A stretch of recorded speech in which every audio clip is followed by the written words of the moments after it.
We'll see classes again, inheritance, and we'll see one example by creating one class and implementing some methods.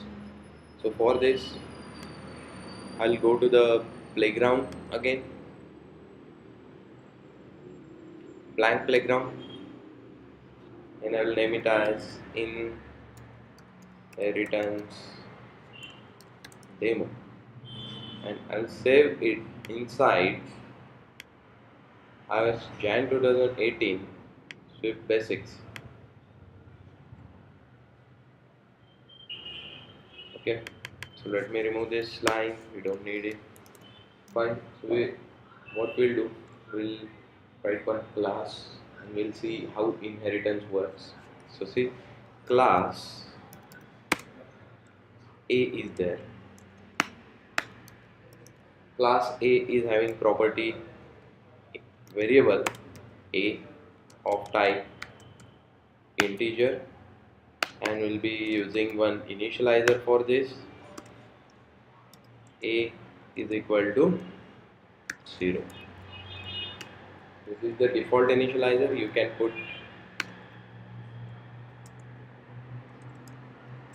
parameterized initializer, self dot A is equal to A. Fine. Another type of initializer is copy initializer. So here I can put obj of type A and self dot A is equal to obj dot A. So these are the initializers. So also I am having one function over here to display the value of A.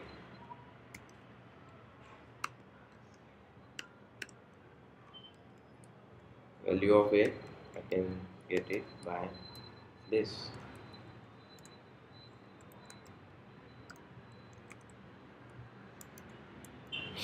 Fine. Is that fine? So we can create class like this. Now, can I have another class? Class BA, which is inherited from A, right? To inherit a class, you just need to put colon over here, colon A. So you'll get all the properties of A inside BA class. How? See here. If you create object of class BA, so here obj BA is equal to BA, right? So here we are getting initializers for A as well, right, inside BA. So I'll use default initializer and obj BA dot A and display are there. So we are having two methods. One is variable and another is method, which is accessible in BA. See, we have created object of this class and we are accessing method from this A class. Fine. Now we can access it like this. Fine. Now inside BA, what I will do, I will create another property called B of type integer. Is that correct? So we are calling this, creating this property. So we need to make one initializer. Inside this initializer, we need to put B is equal to 0. Is that fine or any problem is there? You have inherited this class BA from class A. So when you call this initializer, it should call, right, parent initializer. So see, there is an error. What is overriding declaration requires an override keyword. That means you are overriding a declaration of what of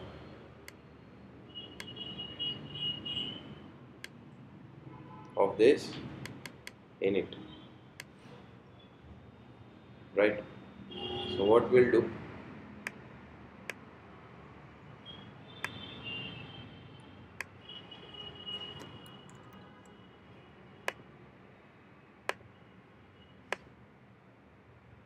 see,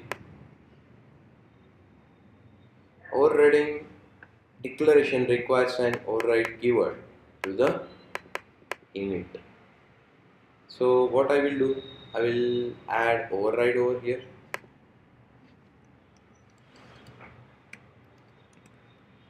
Override init. So now super init isn't called on all paths before returning from initializer. Now when you override the initializer, that time you need to pass the initializers to the super. So you need to call super.init. Fine. So what I will do, I will put this at bottom. Now see, right? Now we are getting one initializer over here. Fine. Now after this we can create another initializers. So we'll skipping this and we'll create one display method over here. But display is already available in class A. So I can override it with this override keyword. Correct? I can override it.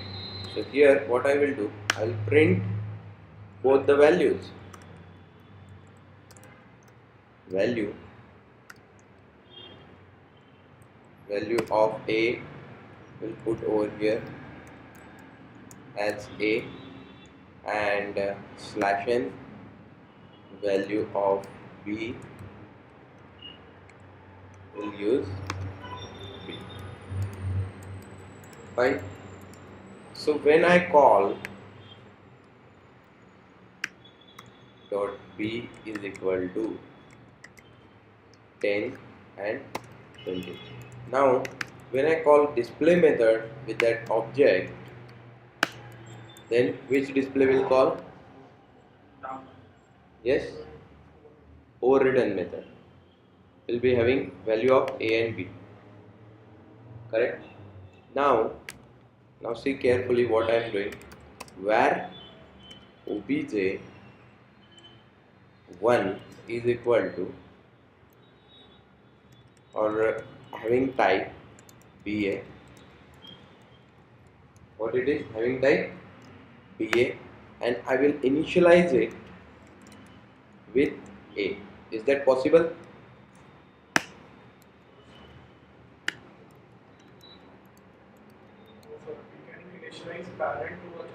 Right, correct.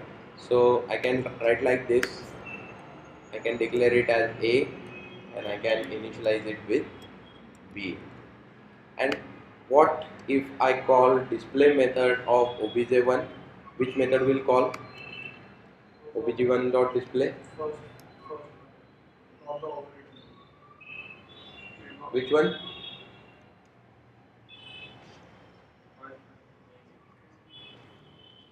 See here.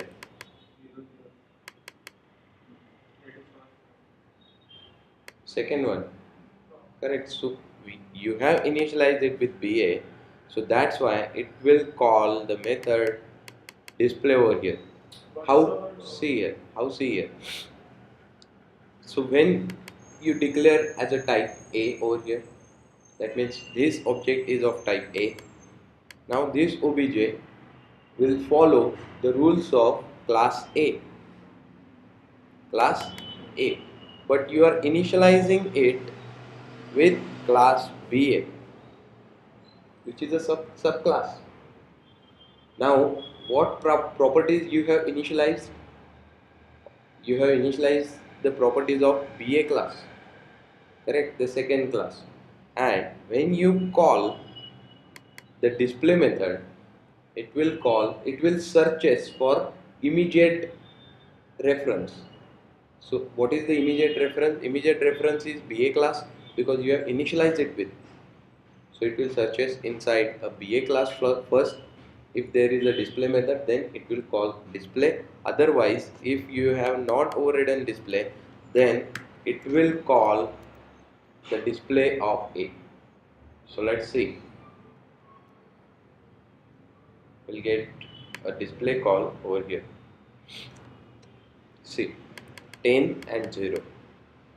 For 10 for this display, for A only, we are having 10, and for this obj, we'll put a value for obj dot A is equal to 40. So we'll get 10 and 40. Are you getting this? If there is a no any display method available in, we have initialized it to the 0. Initializer is initializing it with 0. Fine. Any problem? So what is value of P is depend on Value of P is depend on like P equal to A and the value of P equal to A. okay. Then the value of P. If I write over here B is equal to A, no, you can't initialize it with variables, right? You need to initialize your variables with values. Inside initializers, you can't initialize the variables with variables because a variable is not having any value right now because you are inside initializers. That means you are initializing something and you are using it something. So it both you can't do it. Yes?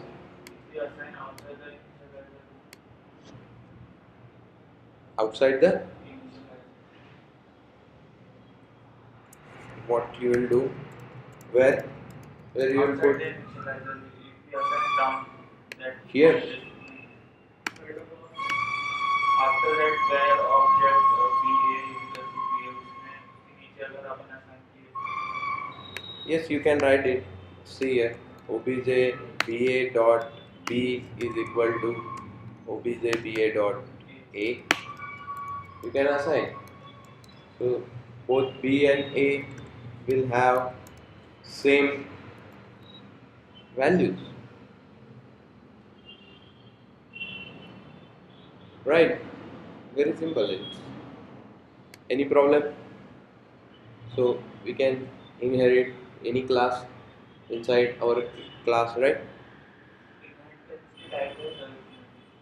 No. See here, we cannot have the multiple inheritance and all these things. So see how that works. So what I will do, I will create another class called B, right? I'm not writing anything, it's just a class, and I cannot add another class over here. See, so it's showing some error,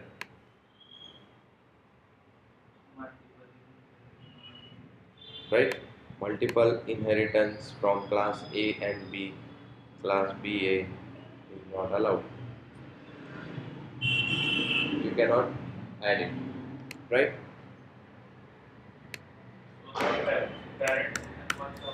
But you can do like this. See here. Class B is inherited from A and you can inherit it with B. So you'll get A, B and BA. See, it's working. B is inherited from A and BA is inherited from B. So it's possible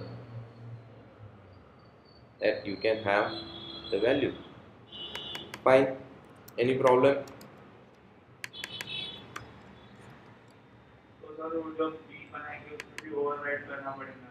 Yes, you need to override all the methods again, right? If you want to put a specific method for B, you can create over there. a new methods. Fine. Okay.